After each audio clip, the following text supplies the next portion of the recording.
Have you ever been on the island? Raised his head just enough to take another sip of ale. The storm shoved us into the rocks, but we know the stories, so we reached the port and its tunnels. Building a raft took us 2 days, all the logs and vines we had to cut. There were 5 of us at first. 2 lived long enough to hit the sea again, and only I reached the coast. My wife bled out of my arms. The beast took us one by one. His voice gets even weaker. Nay spirit would hear our pleas in that cursed land. Think about a response while the sailor lowers his head again and closes his eyes. The dead one remains half open. Want my advice? You can't see your nod. The moon and stars cannot watch the island. If you want to see anything, take lights with you. Now ask me nothing more. Alright, apologies for opening the old wound. Thanks for the help. Didn't know that was gonna. I didn't know it was gonna turn out that way, but I did find out what I need. Alright, since we're here, might as well head to sleep. And just to spite, I mean, I was gonna figure out the mystery anyway, but now I really want to spite the innkeeper. Ion. Was it Ion? Aeon? Ionon? Ison. I think it was Ison. I really want to spite Ison.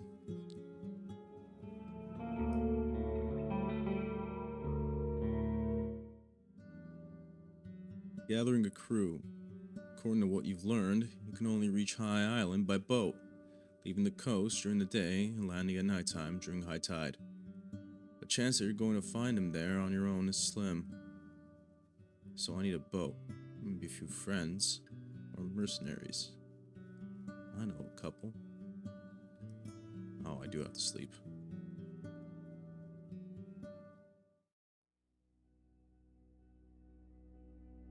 The shivers wake you up. You open the windows and see the dense fog covering Howler's Creek, spreading like milk throughout the entire village. You hear an amused quarrel coming from the main square, spot the dancing lights of torches and lanterns. The village remains calm and asleep.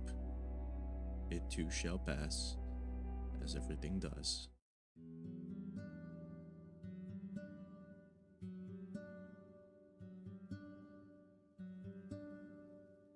Okay, I could offer my services to the guards while I'm here.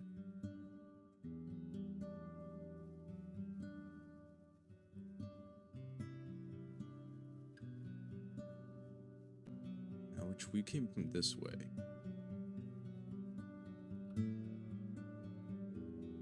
We have enough rations to go see Quintus now.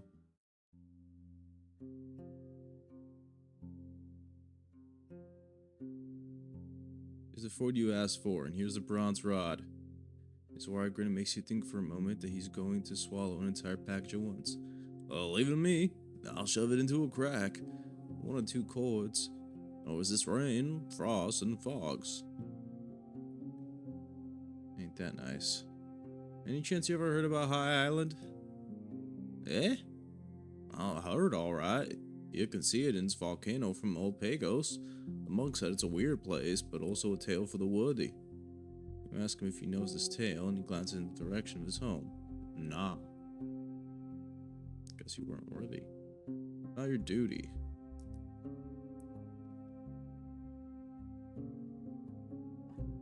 Would you miss fresh, warm food? Rations lose their charm quickly. Yeah. I need to pay at least 17 coins to make him head to the inn. He lets out a hiss and raises his chin proudly, but after another breath, he licks his lips. Oh, now I have to pay him 15. 15 coins.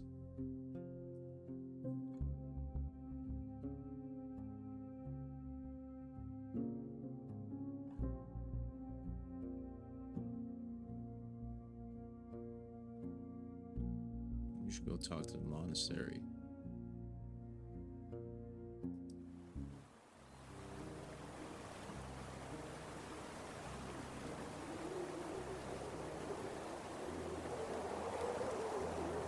Ailey. Ask him about Phoebe and the Spirit Rock. Oh, this might be a good answer to get. Oh, I wouldn't buy into aught touched by that witch. He hides his bandaged hand behind his back. Why does the father think it may work? You portray the situation as accurately as you can. Ailey gets close to the cliff, observing the river beneath it, and spending a few good minutes considering the situation. Suddenly, he turns toward you with wide open eyes, making his companion stagger. He's lying to thee, he announces with a great dose of enthusiasm. He seeks no cure for the lack of pneuma, but rather for the lack of soul itself. Before Adir's calling to greatness, the tribes of the Dragonwood saw the spellless child as empty shells, throwing them to beasts just as often as they did with the crippled and the short-witted. There's his tale, glance at you. Thou won't remember it anyway, but the tablets carry no doubt. Tribes shan't hurt those children with this condition, as there's no such stuff as soulless children. That's why he's so desperate. It's not like they do that anymore now, though. Lucia, the enchantress. Oh, hold on. I don't think you trust me enough. I seek knowledge about High Island, and it was wise to visit our order, he chuckles, but I'd rather save such knowledge for the worthy. Got no reason to just throw it away. Of course you would say that. They're asking him to read Dice's letter to me. We can get a second opinion.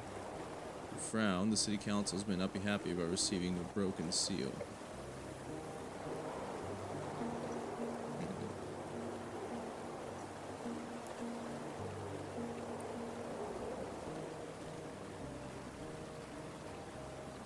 Let's think about it.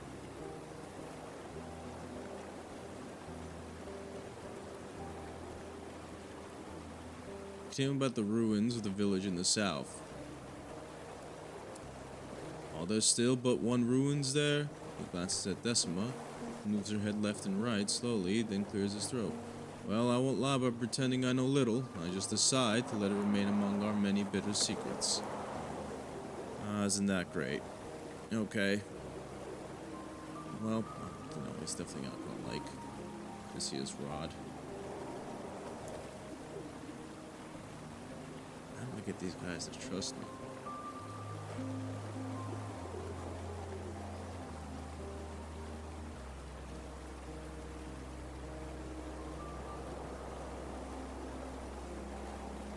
We've got another rod in place. There's one more. Maybe there's a spot at the Western Crossroads?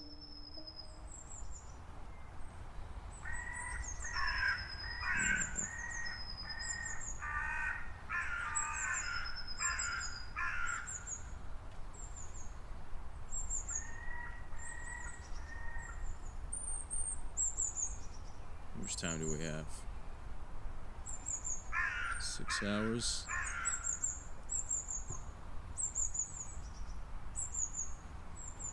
We want to get to White Marshes at some point.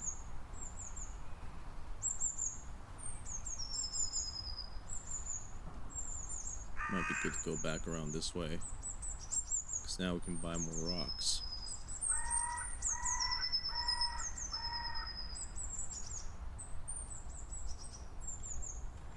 We make it to Pelton North. Oh, well, wait, I slept. I should check Steep House.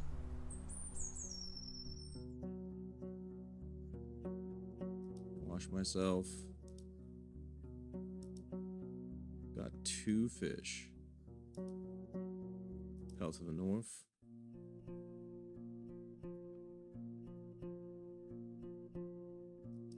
See what the gods are up to. Axe throwing. Aha! Doing great. Let's go to the inn. Go to the innkeeper. Any leftovers? Fantastic. I have more fish to sell. Sold 2 fish. What do you have?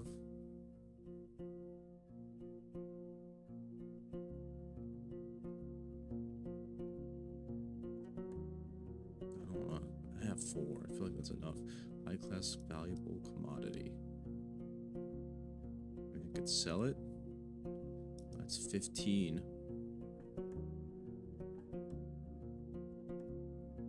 It's better I sleep here.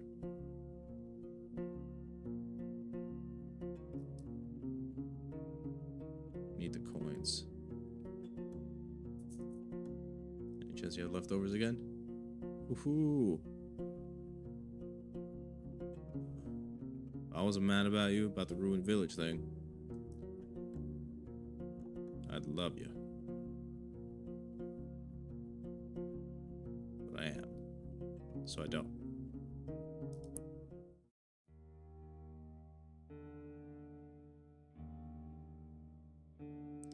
Only one fly is feasting on the rotting carcass of a snake that's on the side of the road. You touch the cold chest. There's no response.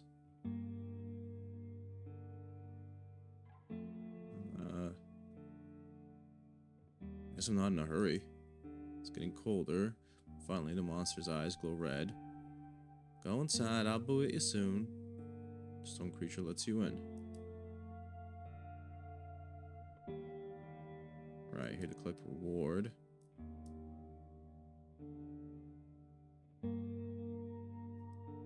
Let's trade. Get another spirit rock.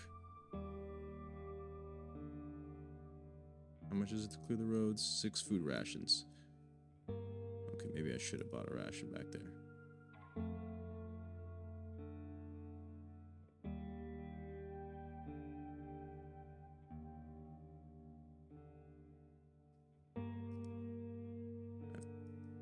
Three-ish hours, a little over 3 hours.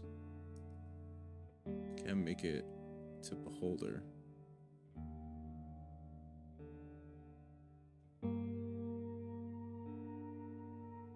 Could make it to Foggy, then check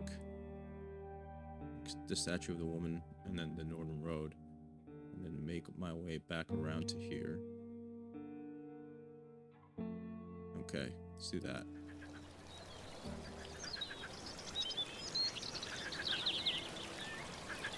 Wash myself. Fish trap. 2 fish. Set up the trap. The Foggies.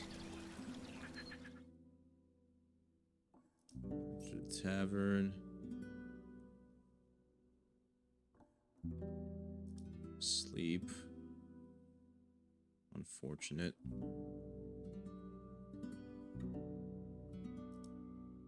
Hate sleeping here.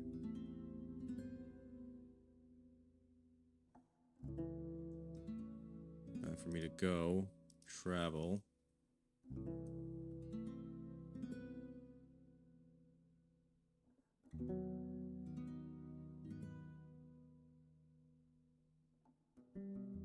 Alright, we're gonna check this.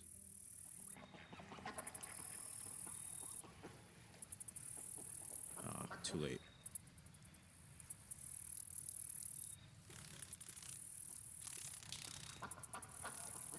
Okay. How long does it take me to get the howlers though? 3:30. Alright.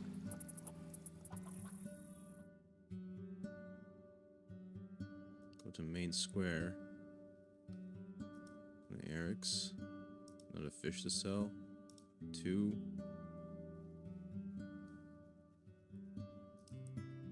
Thanks. How many rashes do I have now? 6. That should be enough. For you this, yeah. Ooh, I can help the guards.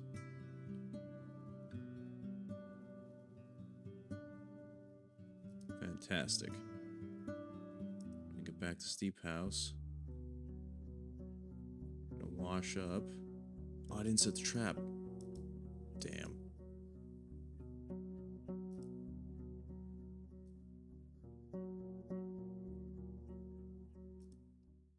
Back to Pelt of the North. Go to the guards, do some axe throwing. Ah, I've just been getting better, haven't I? 19.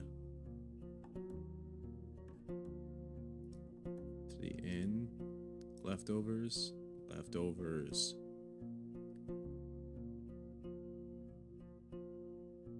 I can't make it easier. Sleeping it is.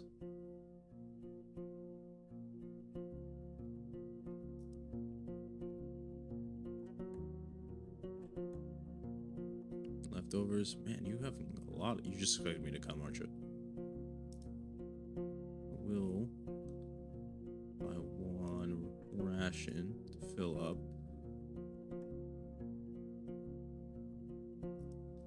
Actually, should I spend my class for a valuable commodity?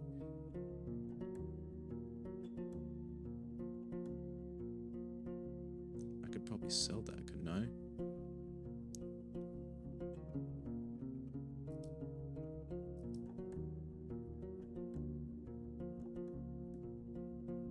I guess we'll find out.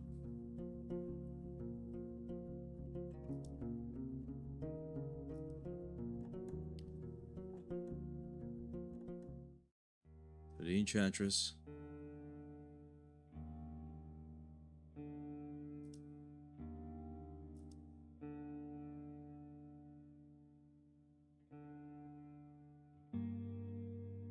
Yeah, let's talk about clear the roads. 6 food rations. Here you go. He makes a vague gesture toward the nearest stool. I'll give a golem new orders before I go to sleep. I can't make the beholder. Forgot to do that when I was around there. Tell to the north it is.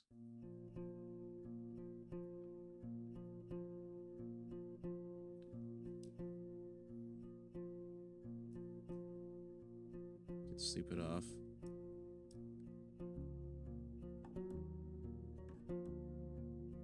Leftovers. Man. At this point, it's not even leftovers. Approach the guards. Axe throwing. Things are going a little too well. Beholder.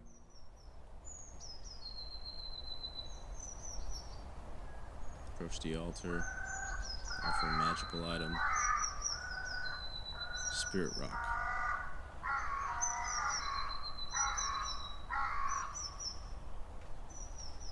Still wants more? Okay.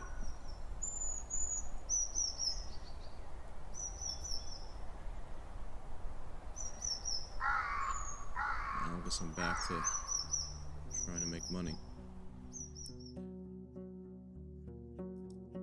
Wash myself, put on clothes, trap. Howler's Dell. Gossip for a bit, into the village, offer my services.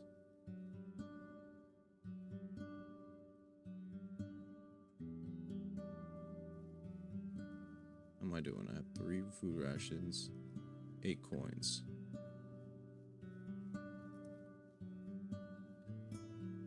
Can't make it to Pete Fields.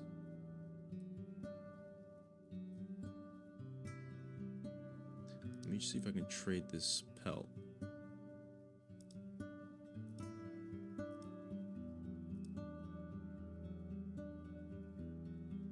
15. Look at the long look. Where'd you get it? From my source. You don't have to know. Brush the hair on the dead creature and gives you a long look. A respectful nod. 3.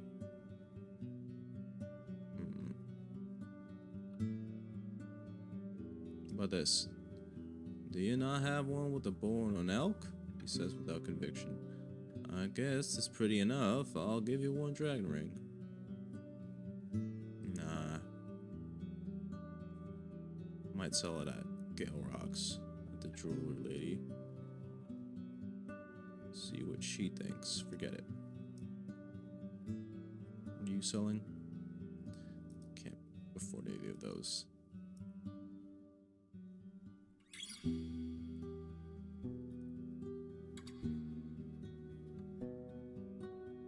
I can do in the meantime? I guess not.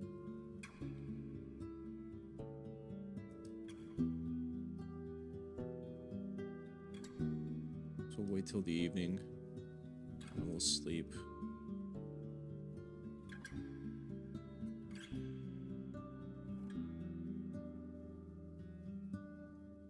Leave the square.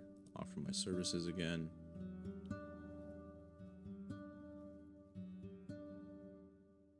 Travel.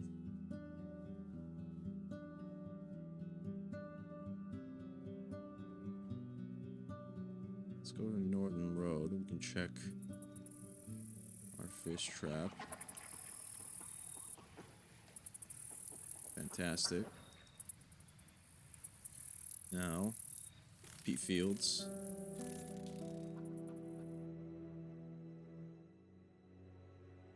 Need you to open a path to white marshes. Food ration. Travel. White marshes. On your way to the village, you see a girl no older than 15 walking through the tall purple grasses along with a few other youngsters. After she notices your arrival, she runs towards the road, waving to draw your attention. Let's see what she needs. Can I help you? Takes her a few moments to reach you. Her clothes are baggy, appropriately so for her age, but she's also rather scraggy for a laborer. Carries a slingshot and a simple backpack made of creepers and twigs, filled with green leaves, wild fruits, and a dead squirrel lying on the surface. After your question, she gives you a curious glance. Roadwarden, parents tell me? Not sure which part of it is a question, you nod in agreement. But what is it that one does, really? Hunt bounties? I mostly patrol the roads and travel between villages. Some road wardens seek bounties, yes, but I do all sorts of things. Whatever's needed. Oh, you're an adventurer then. She makes an odd, displeased grimace, then sneezes and smiles at you. Not really. Adventurers are paid to do odd jobs, but often don't follow the city laws, or local ones, like road wardens. Close enough. She greets your eyes proudly, purses those lips, and runs back to the rest of her group. The village is filled with unbearable noise of construction, yet the undead laborers take no breaks, don't gasp for air, don't stop to look around. The locals avoid them or scowl whenever they get close.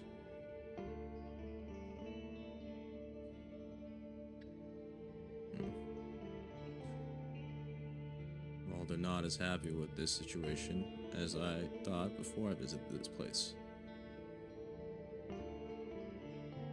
Yeah, let's go speak with Valens. He welcomes you with hungry eyes. Any news, Roadwarden? It's a pretty tablet. No, I know it's in a letter. He puts a hand on his forehead. You can tell if it's a sign of relief or tension. The letters are too distorted, no one could read what's in there. No. He's gonna find out eventually. Repeat to him his husband's words. At first he freezes, then gives a hateful look towards Orinthius' hut. He knew what this piece of shit did, he growls. He always asked to be heard, only to spread lies. Why do I need to find a stranger to hear the truth for once in my life? His eyes get gentler once he looks at you, but you notice the tears in his eyes. His shaking hands offer you the reward. Now about the tablet. Here you go. I don't want it. He steps away. You know what? Take this. He pulls out a bone stylus that perfectly matches the color of the tablet. Together, they'll buy you a few meals at a trader's stall. Good luck, Warden. I'm sorry. Farewell, Valens. A group of children is sitting in a circle being taught by a teenager how to carve in bone. They're skinny and one of them is sobbing. You notice a skinny woman with a blue headscarf. She stares at your mount like a wolf at an elk. Approach the woman who observes magenta. She moves away but meets your eyes and makes a smile-like grimace, then leads you behind the empty animal pen away from the guard's ears. Her gray hair, mostly covered, is deceiving. She's no older than 30, yet her face is marked by insect bites and pustule scars. She takes confident steps, even though she wears muddy foot wraps without boots and a worn, simple shirt. She squeezes the front of her scarf on her chest, shaping it into something like a short hooded cloak. A warden, I heard? She answers your nod by pursing her lips. I need you to ride somewhere for me. Alright, tell me. Far away from here, at the eastern road, there's an old bridge made of a single rock. I know what you're talking about. She doesn't look away for even a single heartbeat. Her gaunt face is pale and makes her large gray eyes look as if someone took their color away. Beneath it, there's a rock, and beneath the rock, a purse with my savings. Bring it to me. Before you mention your reward, she starts to speak faster, giving the man at the gate a nervous glance. Half of what you'll find is yours. Bring me the rest. Oh. How much should be there? 20 bones, if that old fool didn't try to scam me. She takes a deep breath. Half of it's more than worth the effort. Seeing the curious look of the guard, she shakes her head and leaves you to yourself as she passes by a fresh-bearing undead. She told the woman about her pouch. I'm sorry, the pouch was completely rotten. Wait, she's just at the edge of the yard, keenly observing you, and as you approach her, she once again leads you further away from the gate, this time behind a turf house. She reaches out to you with an open palm and speaks quietly. May the right bless you, stranger. You reunite.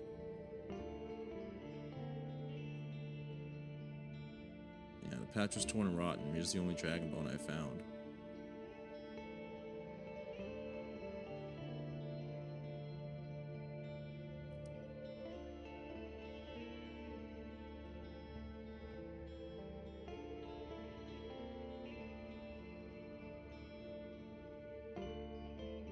Here. 10 dragon bones. She stares at the coins in silence, holding the tears, then lets out a relieved sigh and shoves the dragons into a small linen sheet and pushes it behind her jacket, filling the space between her breasts. I've prayed for so long, she whispers, tying the straps, and thanks to you, I can leave this forsaken place with the next caravan. I don't think that other caravans even come through here. She flinches and looks around the corner. She speaks quickly. I must be found. I won't tell what you did for me, but if you have any spark of right's decency in you, speak with Tysus, the warlock. He's the last soul that speaks against Orinthius. I hardly understand the last few words. She's already scurrying away, adjusting for you to head to the gate. Okay. Well, I already knew that. Shuffling gate of an undead still covered in flesh makes all the other sounds really quiet. I don't know why I did that. 10 dragon coins. I don't know why I did that. Go to Helvius. Harley spreads you a glance. And where's the cell? Weird roots. Deal, you can have it. No one else wants it. I can only sell you 1 iron scraps? Oh no, I can't. Okay. Well, I made the money back. In a sense. The changes and struggles of recent years are related to what happened to the village in the south. While he stands, you feel the inquisitive glances of the nearby villagers. Whatever you're trying to ask me about, he says, through his clenched teeth. Just stay in your dirty mouth, outsider. Even you won't speak about it.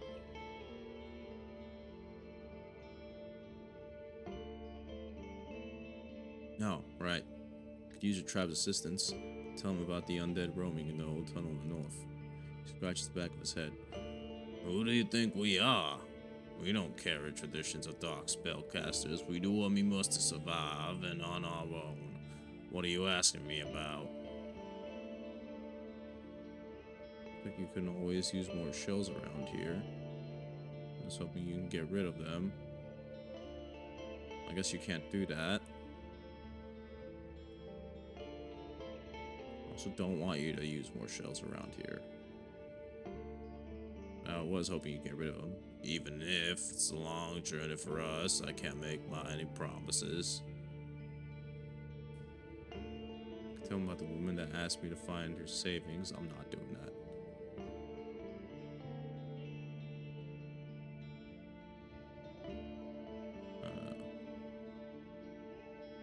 don't think he's gonna trust me enough for me to do that.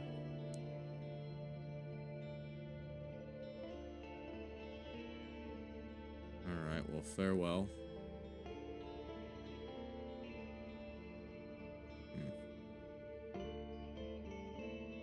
Can I sleep here? Sleeping in a shed. Oh, I kind of have to, I guess. Alright.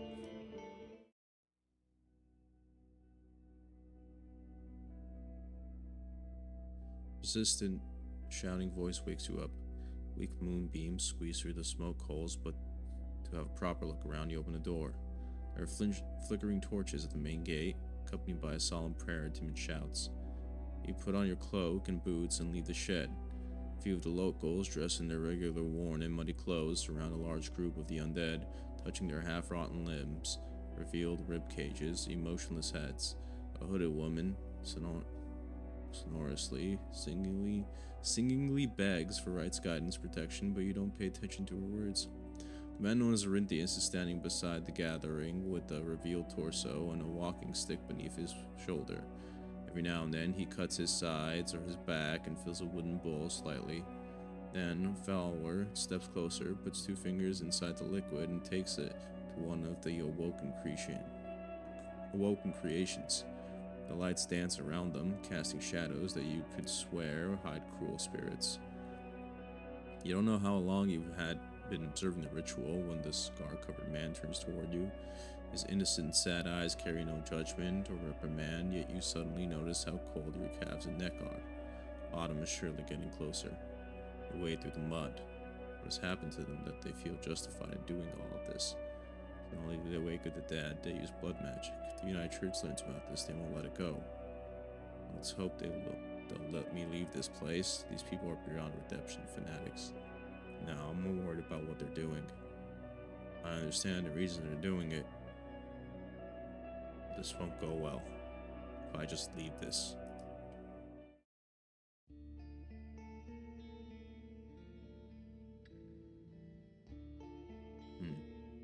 That Valens, I'll say I don't deserve some company.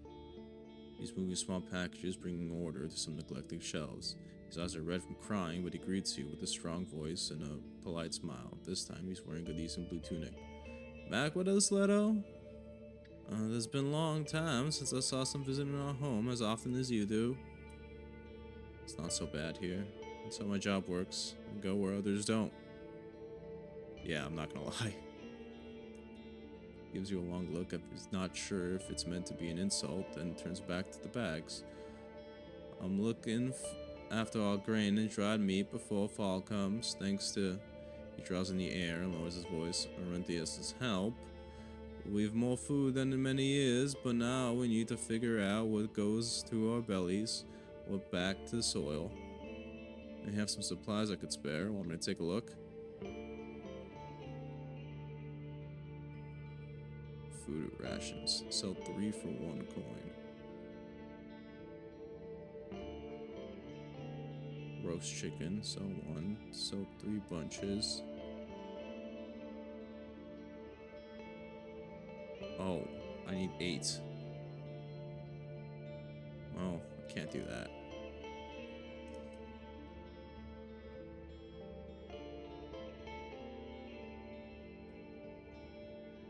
I feel bad. He felt insulted. No, that's all I have.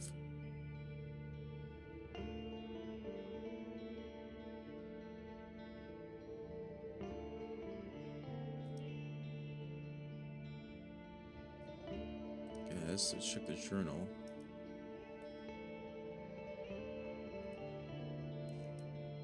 Alright, any more spirit rocks?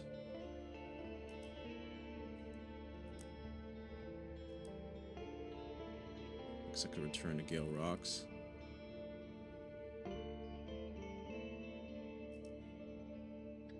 I have the time. Any chance Helvius needs any help with anything? No? Alright. Gale Rocks. Smoke above the village is as dense as it gets. The locals are taking care of the most tiresome tasks before the return of the fishers. The adults are either outside carrying timber and wood or in their workshops, the largest of which are open air. The sound of work muffles conversation, so you mostly hear the shouts of overseers. The elders also do their part, helping with cooking and chores, while children either make as much noise as they can or pay attention to their trade lessons. The locals avoid your eyes, you could swear you are being watched wherever you go. Typical Petronius. Go to Rafina. This bone ring looks like something from here. She moves it to the light, widens her eyes, and speaks with melancholy. I made it myself, I did, as a little lass. Someone who used to be madly in love, but is now taken by the storms. He was better at digging than sailing. She puts the ring on the counter. His wife is still around, though. Leave it to me for 2 coins. I mean a lot to her. Take it. Much appreciated. He takes out 2 dragon coins from a box that's indistinguishable from the one with fasteners and leaves your ring on the counter. Okay, let's see what you could do for me. A sewing kit. Could come in handy. Do you need to work on your gambeson? It's not an easy task. Take the sewing kit.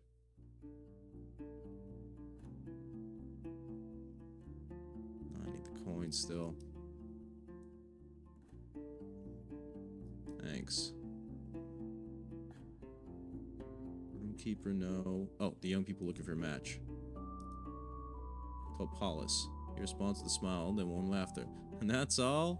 Of course I agree, as long as she teaches me them pie dances or whatever it is they do. Tell her I'll arrive at the spring and thaw to meet her.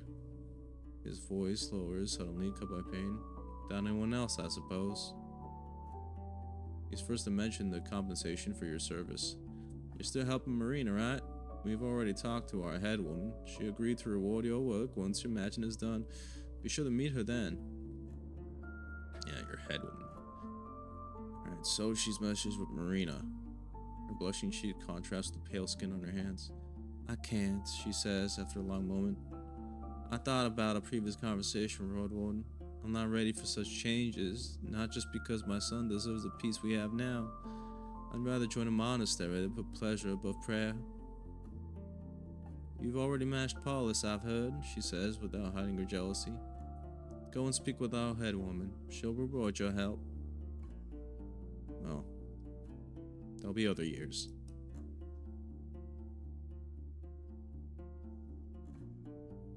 Let's go see the digger. Nothing. Okay. Avika the boat maker. She willing to talk to me? Glance at you, then turns her head away and pays attention to the log she's carving. Can you tell me about High Island? She speaks slowly, stepping between words as if they're poison ivy. Not much. It's a deadly place, and we are forbidden to travel there, we are. All them old deals between the tribes and villages, who could understand them? It ain't like the fish there are worth the effort. Would you be able to make me a boat that'll reach High Island? She freezes. To High Island? Are you serious? After you confirm your words, she shakes her head slightly. Looking for ways to die? I'm making you a boat. Her tone mocks the very thought of it. It would take us seasons of work, it would, if not a year or more. Tell you what, I fixed an old piece of driftwood some time back. It stays afloat, merely takes a lot of muscle to push it forward, for it has only paddles. It's not wasting itself under the rains. What's your price for it? Moves her eyes over you. Well, I could speak with a few neighbors of mine, but judging by what I know about you, 52 would be fair. Yeah, no, I already have a boat.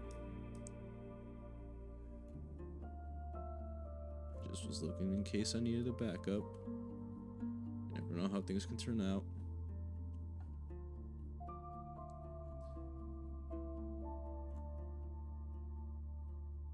Fina the tailor.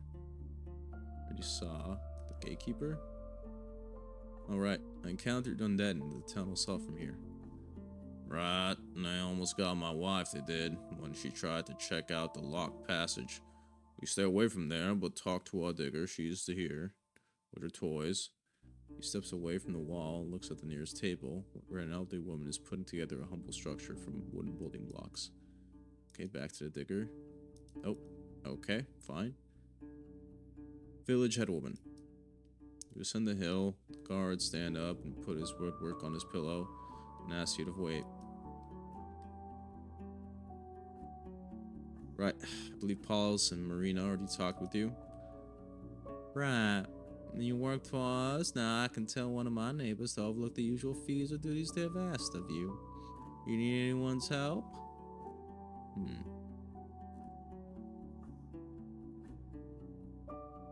Maybe 5 free repairs from Gamson, some free baths and laundry. Might be in need of a boat one day. Could use a discount. Need any favors? Just make sure everyone learns that I'm useful. No, I do need favors. Free baths and laundry, probably. He nods with a gentle smile. Aquila helps us with water, and he can ask someone to wash your clothes. His work has him walking around the entire village, but look from on the eastern bank close to the pier. Aquila.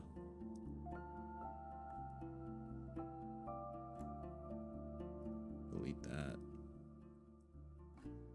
Aquila for laundry.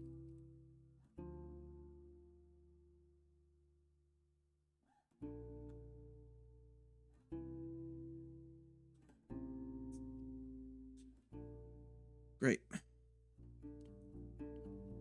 Any chance you could tell me more about, or I'm trying to learn more about High Island? Then you should ask someone interested in our tales. We forbid our fishers to swim near it, and our neighbors ain't challenging us on this. She reaches for one of the tablets and notes something quickly as she carries on. She sounds disinterested, more than frustrated. The volcano there up rarely and merely hits us with the tides. We have nothing to gain from those woods but claws and thorns, and even getting to the land is a dangerous task. Thanks. My patience runs short, outsider, so just for you to pause. Are you sure other matters can't wait till tomorrow? That's fine. That's all I had to talk about.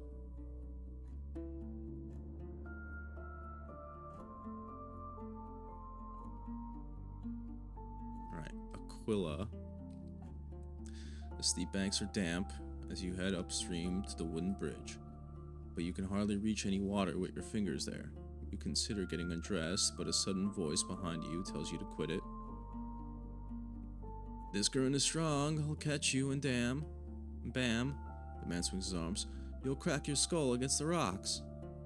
He points downstream. He's a large person with heavy boots that are dirty from mud, and a necklace made of colorful shells as long as your hand. He approaches you, holding a few empty buckets, each one attached to a rope. He places them on logs and crouches down, filling the buckets one by one. I ask him about washing myself at a well. He frowns. What are you, a child? What's your name? You introduce yourself, he gives you a gentle nod. And I'm Aquila. We bathe in tubs, right? I have warm water in the shed. Directs your eyes at the boulder next to the path that would in no way resemble sheds that one would find in the city. He straightens up and carries the buckets up the bank one by one. Either help me carry water around the village for a few hours or pay me if you're lazy enough. I'll make you a fine bath and wash your togs. After you've explained that you were promised a free service, he raises his voice. Right, so you're that Roadwarden. Very well, no fees for you. Places the last bucket next to the boat, and you notice that another man is already talking, taking one of them to the eastern gate. I could also sell you a bottle of perfumes, though it won't be of much use if you have no soap. He grins with his yellow teeth as if there's a punchline hidden in those words. We pick flowers of roses, violets, lavender, cherry. Good for hair, ears, and wrists. Just don't drink it. Oh. Has that... Who thought of drinking? You know what? I don't... Tell me about your services. Right, bottle of perfume. I can afford it. Now I have 3 washing utensils. He grins and asks you to wait with your horse, then heads toward the eastern gate. Once he returns, he carries a small wooden box he places inside the shed, on one of the old barrels. The box is filled with wool, small or from bottles, which he opens one at a time, allowing you to get a whiff of their contents. We make them as a village. The coins ain't for me, he explains, but they're nice, ain't they? Which one do you want? How about you just give me a nice one? I'm not too picky. He scowls at you and picks out a bottle and puts it on the barrel, waiting for you to pay. Cherry it is, Dan. You add the bottle to your other fragrant, fragile piece of equipment, and the man closes the box and carries it away. Wow, I didn't think he was going to be mean about it.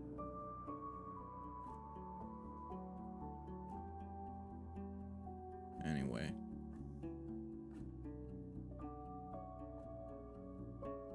Oh, wait. Did I not? Okay, I guess I did get a chance to do that. Let's go see the fishers.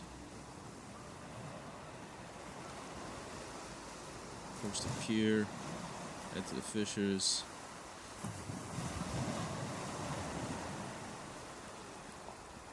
About the spirit rock.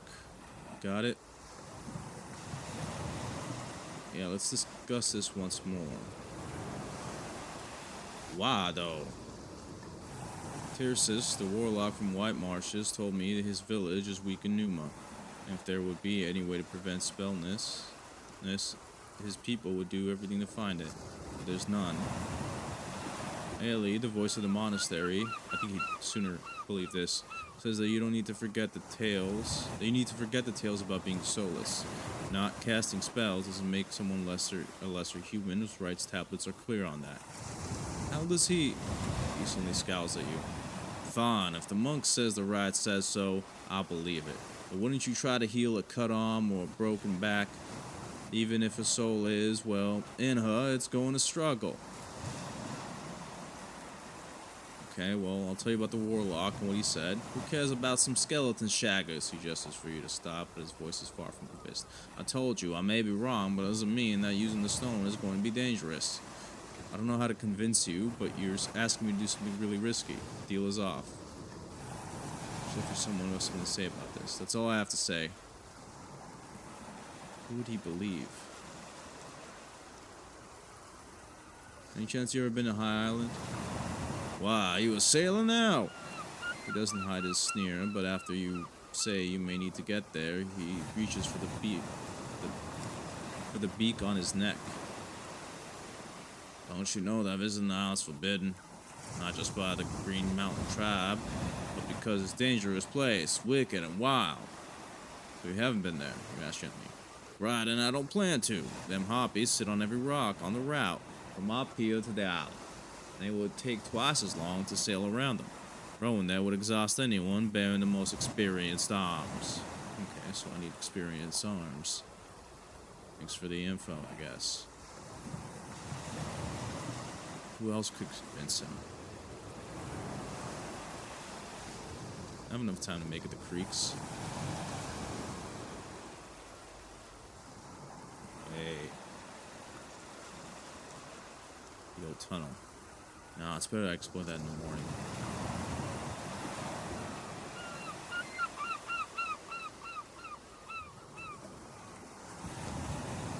Let's go to Northern Road. See if the trap had any luck. I did catch a fish. We'll set that up again. Now let's check the statue of the woman.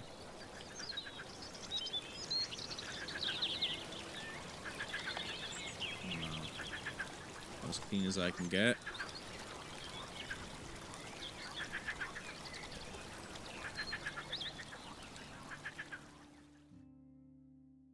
A gust of wind catches some of the falling water and showers you with the cool droplets. You hear the chopping of wood, and it takes a while before the locals open the gate. Alright, I guess I'll return to Soshi. She's preparing for her work, but is ready to give you a few minutes.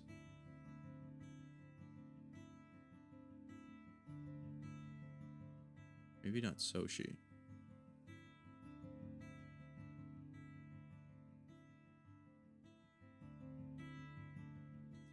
Hold on.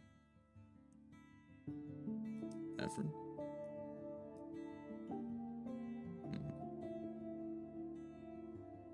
Old Hava. Need supplies. Could buy another one. Could buy one more.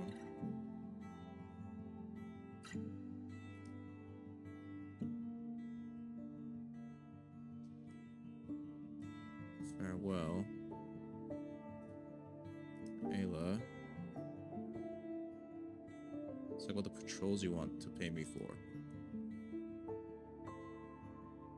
Carming slows down slightly. What's the matter, friend? I know from old Hava that your tribe needs your contact with Foggy more than I need your coin. 2 dragons for a day isn't enough. Your contact with Foggy more than I need your coin. What am I saying? I know from old Hava that your tribe needs your contact with Foggy more than I need your coin. 2 dragons for a day isn't enough. He thinks about your words for a few moments before he surrenders. So be it. 3 it is.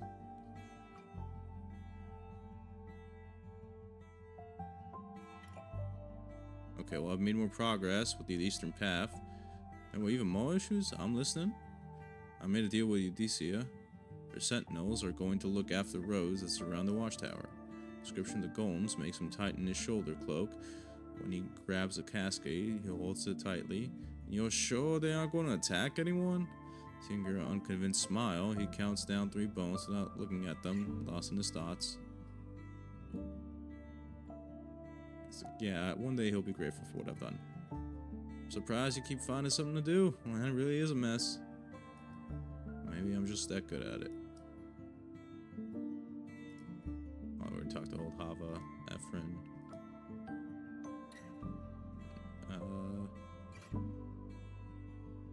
Alright, so go to Foggy's for now.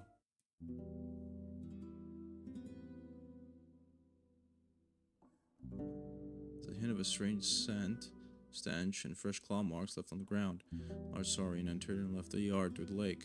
You spot a baited claptrap set up near the palisade.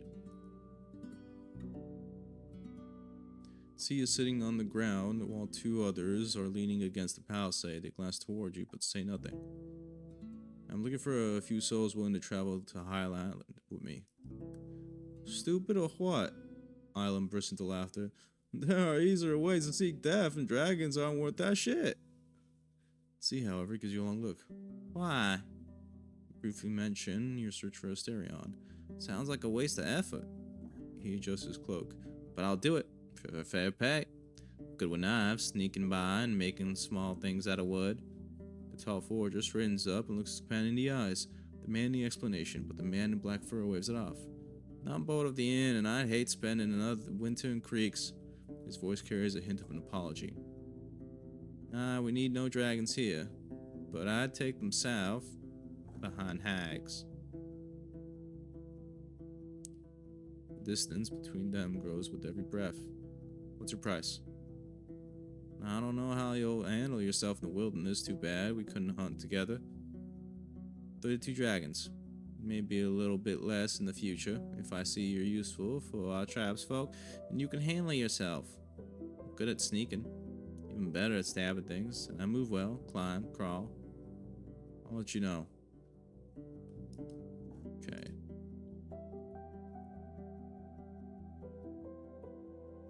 Need to buy something. Things I'm willing to part with. Berry pick and hook. How much you want this again? 3 dragons. Alright, fine, you can have it. I don't remember how much I paid for it. There you go. Elk fur. Unfold the elk fur and she presses it with her open palm. Soft enough, large. Very good for my attic, dear. She examines it carefully, and the impressions she points out sound to you rather minuscule. Size it up. I'll give you 10 dragon bones. She gives you no space to haggle. Better price are reserved for my regulars. I'm not a regular? Get a better price for this? Maybe later then. What about the fish? You know, we're by the lake, right? She laughs and gestures for you to take your catch away. Fresh fish and Greeks, salty ones will get on rocks. Maybe try in the 8 Ale Inn in Alice or Pelt to the north. Thanks. I already knew that.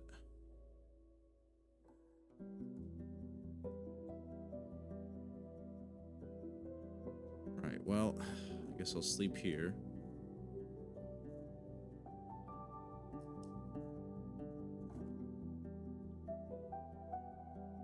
And grab something to eat. Time to go. Travel.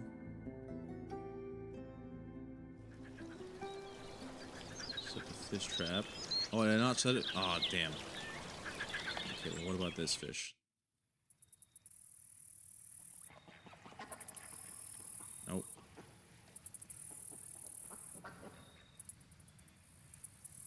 Behind another fish trap. I don't see. There's the old bridge.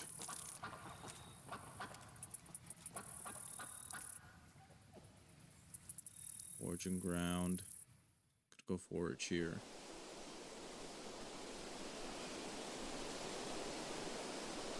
Put even more effort into exploring the area, but you only find things you can't use on the road.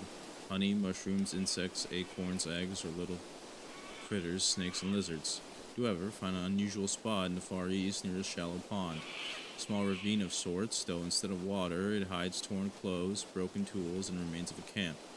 There are no bones around. Whoever found their end in this place surely turned into an undead years or decades ago. There's a broken rope hanging from a tree stump. The other parts of the plant is already on the bottom of the ravine. Maybe I'll find something of value in the bag or tent. I better get down there.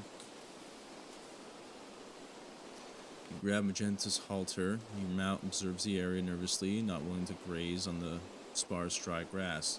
You pat its side. It won't take long, you say, knowing both that it doesn't understand you and you can't be sure if the roads are true.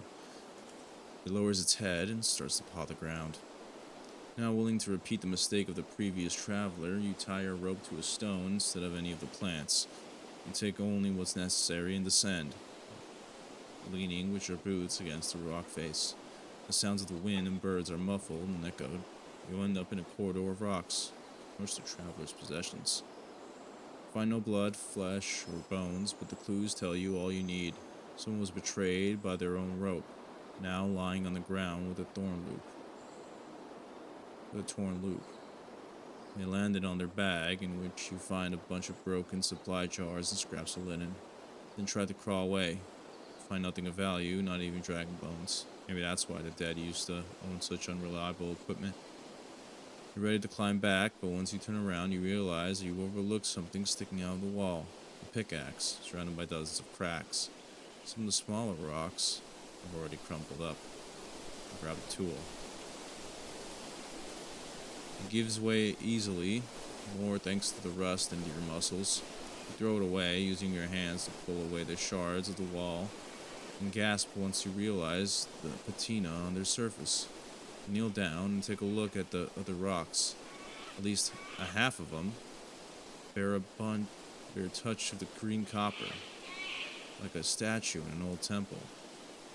You come to your senses, pushing away the images of fortune and future idleness. A large group would have to set up a hamlet here to even expect the vain. The workers, guards, wood, supplies, tools, all in the noses of the locals. Squabbles over ore can turn violent pretty fast. And I have to decide if it's secret I take the Havlavin or something I share with the locals. I don't know, the merchants aren't really exactly struggling. Maybe White Marshes. Oh, they would. Potentially. In a fight with Creeks. Creeks is the closest one. So they can mine it without anyone noticing.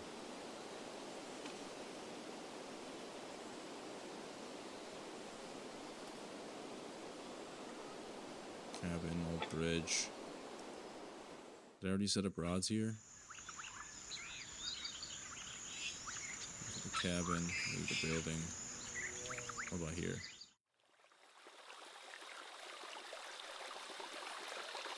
It's a spot where I can move east to the tribe of the Green Mountain. You don't see any easy way to move east. If there's any path you could take, it's completely overgrown. The thorny bushes won't allow you to move without harm, and even if you could, you wouldn't leave Magenta behind. Take a couple of hours, but I can cut down the bush with my axe, make a path for Magenta and me. The sun isn't harsh, As long as no beasts are going to bother you, you expect a fair bit of carefree labor. The thick gloves allow you to move or clean the thorny branches. You push the plants away, then cut above the ground. The stems are healthy and flexible, but with enough time and determination, you manage to cut through and throw them aside one by one. For a few hours, you feel hungry. At least you've reached the game trail. Pack my things, sharpen the blade axe, prepare for the rest of the journey.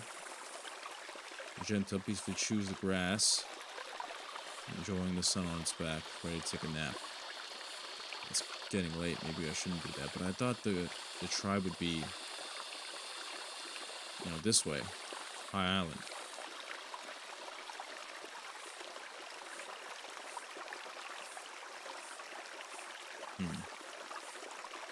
Grand Watchtower would have been there, Dolmen would have been there, and Pelt.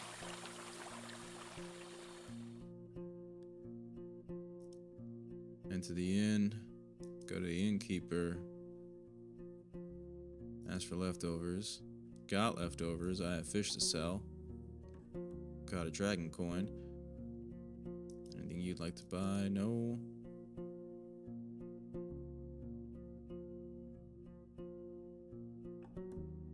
Ecclesia is banned. I still haven't figured that stuff out. I should go talk to the mayor. Well, actually, I need another... Okay, I have enough to buy another stone. We'll have to do that tomorrow.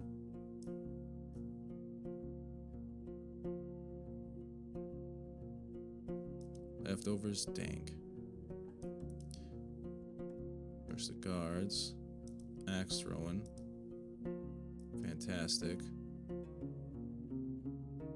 Go to the well. Wash up. Travel. You take a short ride through the rows surrounding the tower. The branches, rocks, plants, and bones are cleared. The trail evened out, and in many spots you notice large prints left by the boulder-like feet. Odysseus has kept her word. Crossing this hill should be much easier now.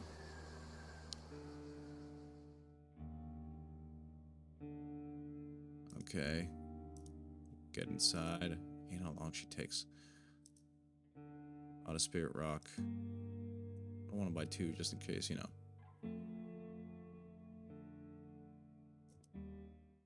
We head back to Pelt of the North. Wait. How much time we have? It's 45 minutes? No, we don't have enough time to go and come back. Go to the innkeeper. We could just sleep.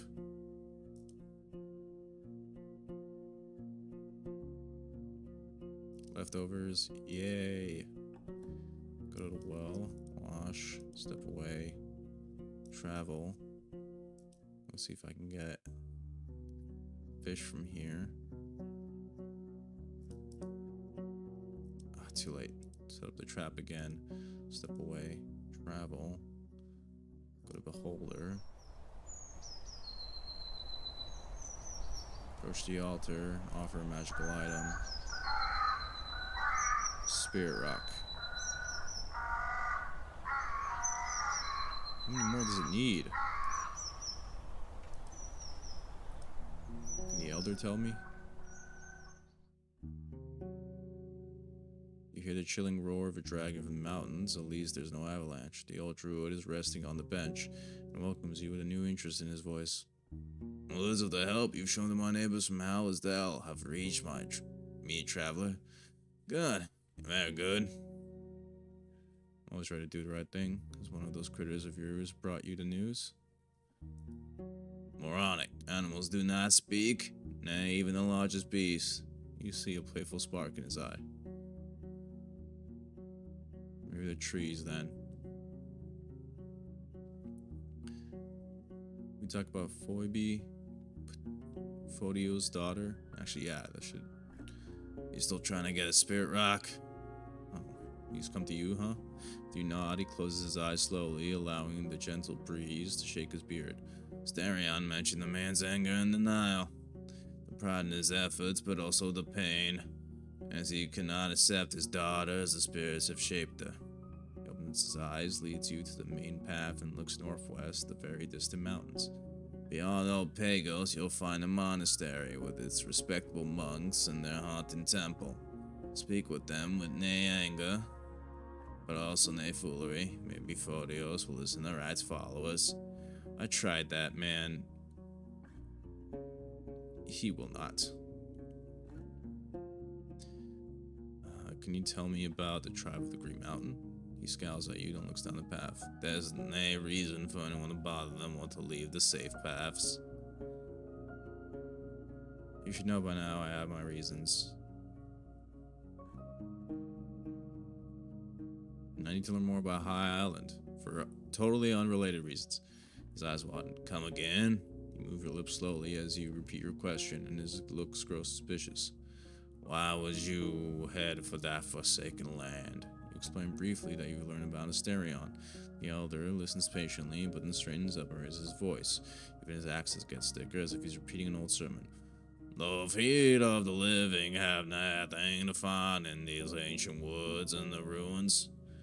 'Tis but a graveyard of a tribe long driven out, and the memories deserve to be either forgotten or shared by their descendants. He remains in the same position for another few breaths, then lowers his shoulders, scowls at you. City spies ought to forget it ever more than most. Aren't you a ray of sunshine? Elvis asks you to tell me more about the island as a favor for her. He lets out a brief snicker. Oh, she thinks her cult can handle an ever greater depth, even though I already left them so much. Despite his words, there's a sudden sadness hidden in his sky blue eyes. I expect no stranger would ever find help at his side. Are you that much of a negotiator or that much of a tool? Looks at the spring, not giving you time to answer.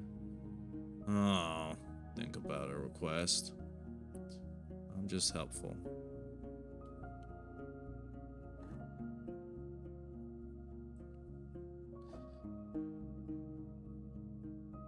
You have anything I could do for you? Well, I gather the coin to buy enough magical items for your tree.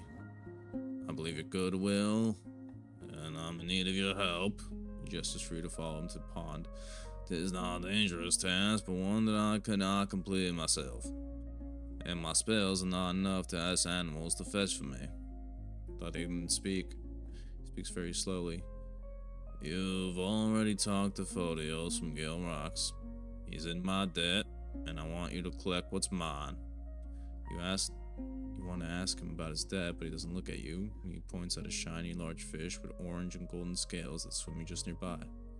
Those gorgeous creatures, an empress carp, one of the few animals that thrive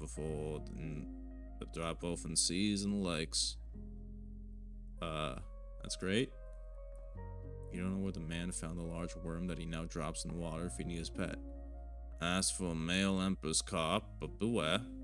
I need it alive so it can mate with the one I have. He stands up and approaches you. I do not sleep on dragon bones, but the pneuma's in my blood. I'll use some of it to heal your wounds, though not more than once. That's fair. Traveling with live fish is going to be easy, and I can't promise I'll do it right away. I need his help. Alright, fine. I'm glad. The Empress carp we have keeps the water clean of leeches, at least as much as it can. One more would help us greatly. Hopefully after that you'll help me greatly. Just don't even know his name. Gale Rocks, okay. We have enough coins to buy. We do. We can't buy another one. Alright, back to Howlersdale, I guess. Gossip for a bit, enter the village. Offer my services, because I need the coin.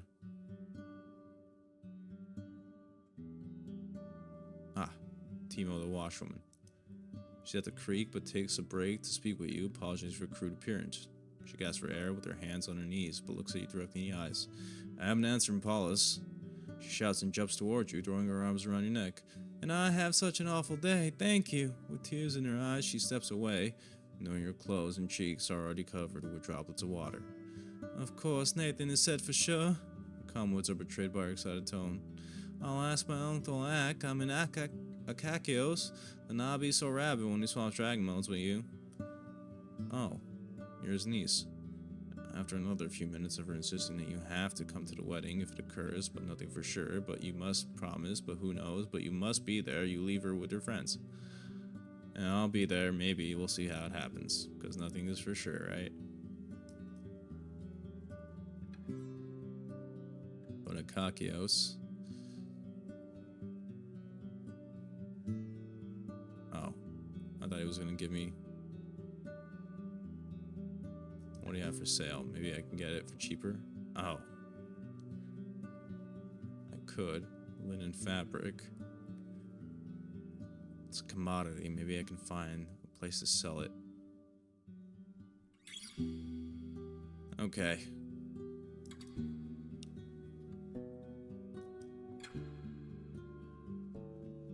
Maybe see if the mayor has anything I can sell for information. I bring news about Glacia's band.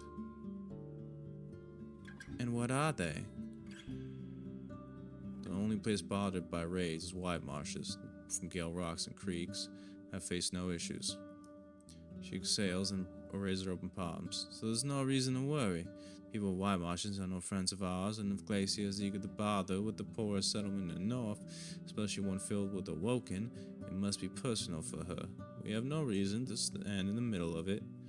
She straightens up and adjusts her cape, then stares into your eyes. Her voice is solemn. As the mayor of Howsdale, I appreciate your concern, but I don't share your apprehension.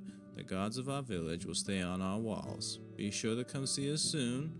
We will gladly share a lamb and a tail with you. Alright, I'll pass it on to him. She reaches for her pouch. Here's what I promised you. Good work, Leto. Yeah, well, let me know if you need anything else. Eric shows up with a plate of red radishes, salted, roasted, and cut into slices. He invites you both to help yourselves, but before he leaves, Tyus grabs his hand and looks him into his eyes. They smile at each other without a word. After a few heartbeats, she turns back toward you. I don't really know your plans, Leto. You plan to stay in the north? Maybe find a family? I already have a family and I need me back home. I'm not looking for a new place. I want to travel. Start a new life in Havlavin. Yes, actually, I think I'll look for a new home here. Maybe. Yeah, who knows? I'd rather you not know. You frown slightly, then it's the innkeep who speaks first. The peninsula could use a regular warden, especially one who's not lazy. His wife squeezes his hand gently, and soon after he leaves, the two of you alone, her gaze is rather absent.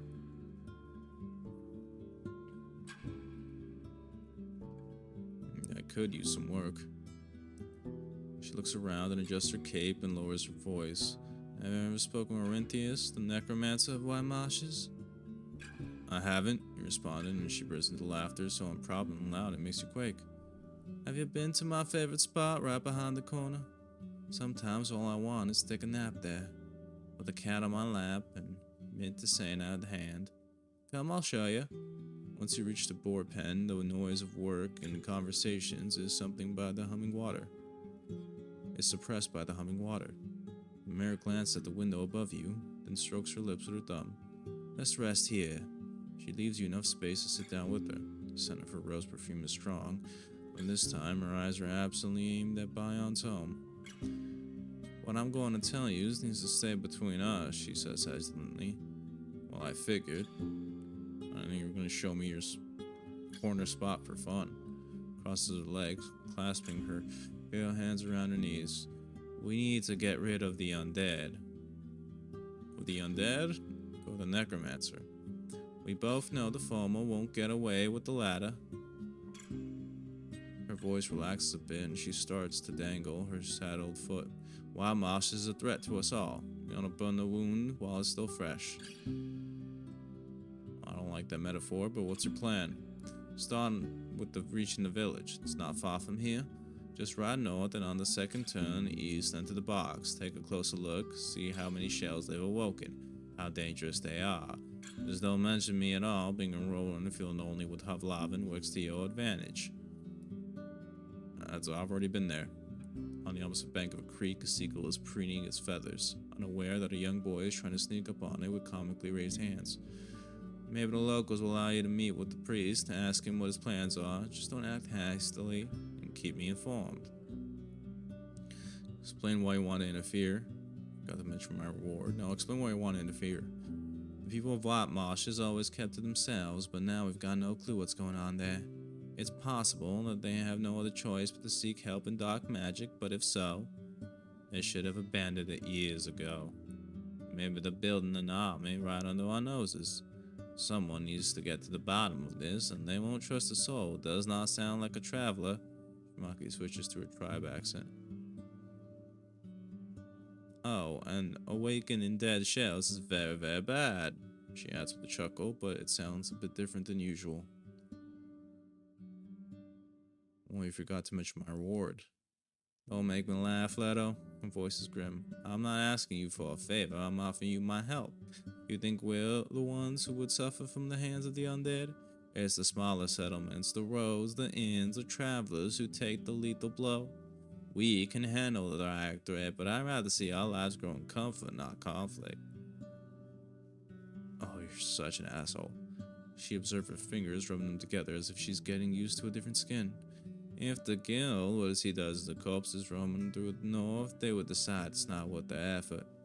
Do I really have to explain why you shouldn't stay idle? If you and I act together, I'll invest coins, time, fighters, and supplies. With every word, the annoyance in her voice grows. What else would you want? A blade from cold steel, a rotten ibex, a soft shell to warm up your nights, a staff of immortality.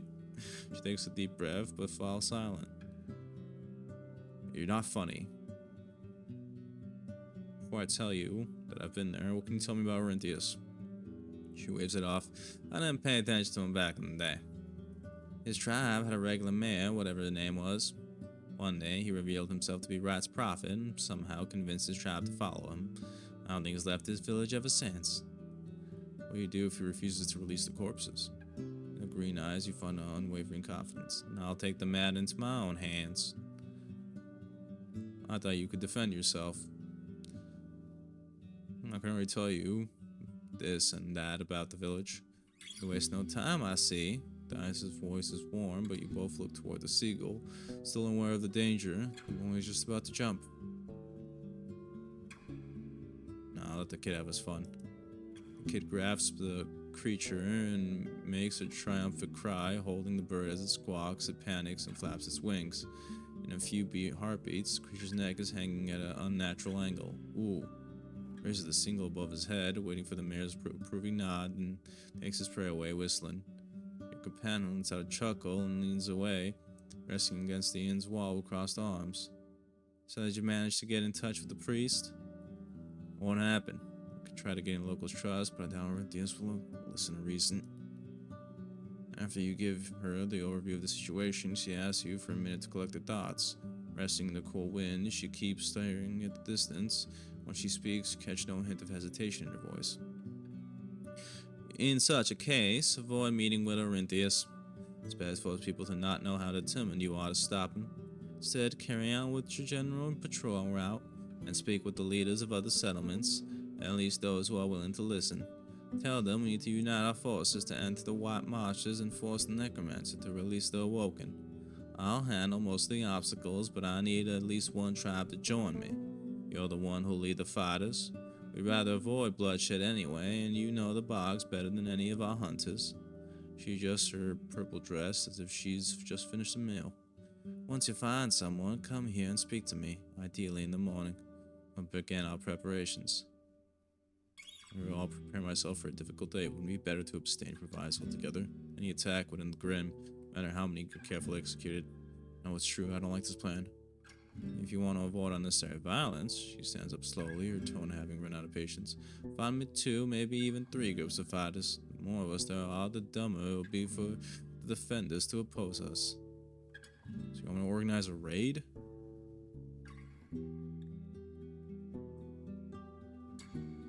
No, she's determined. She'll do it anyway. I'll ask around. And that, I'll try and find another way out of this. I'm sure you will, she says absently after a few steps. You return to your usual table. I believe I can find a stair on the high island, but I need to take a few fighters with me. Let's save that. Bring news about other parts of the peninsula. As far as I can tell, Elpis doesn't hold you in high regard. No, I'm not telling her that. I probably should take this news straight to the guild, but no, I'm not telling her that either. Thank you for your time. She also stands up. Once you have a moment, talk with Akakios. He has something for you. A small token of our appreciation. What am I being appreciative for, if I may ask? Her face brightens up, and as she bows to you, holding her cape, her voice is playful. For being a kind part of our recent days, Leto. It's just a sign of... what do you like to call it? She straightens up and looks into her eyes. Alliance, maybe? Sounds about right, my ally. Token of friendship has a better ring to it. Yeah, you could have just said that. She bursts into laughter. Yet our village has no friends, so how could it be? She rubs her chin and looks at the sky. Today, it has at least one. You're always welcome here. She reaches for your hand, squeezes it, and walks away. Toward a daughter of hers who's fixing a broken chair.